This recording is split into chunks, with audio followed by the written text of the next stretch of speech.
নমস্কার সকলকে নতুন একটা ব্লগে অনেক অনেক স্বাগত। তো আজকে আবার চলে এসেছি আরেকটা নতুন মন্দিরের সন্ধান নিয়ে।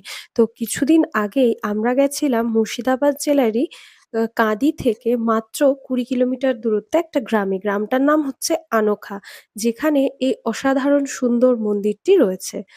মন্দিরটি হচ্ছে বাঁধের কালীমাতা মায়ের মন্দির। তো এন্ট্রান্সে সকলেই দেখলে জয় মা কালী বলে লেখা আছে।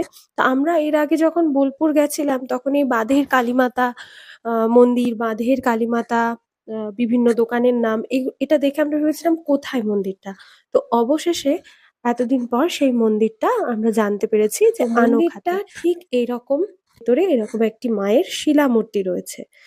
তো তোমরা যদি কাঁদি থেকে যে কোনো টোটো, অটো বা কিছুতে যাও মেন রাস্তার ধারেই এটা পেয়ে যাবে। আনোখা জায়গাটার নাম। এখানকার লোকের কথা অনুযায়ী মন্দিরটির কিন্তু যথেষ্ট মাহাত্ম্য রয়েছে এবং যদি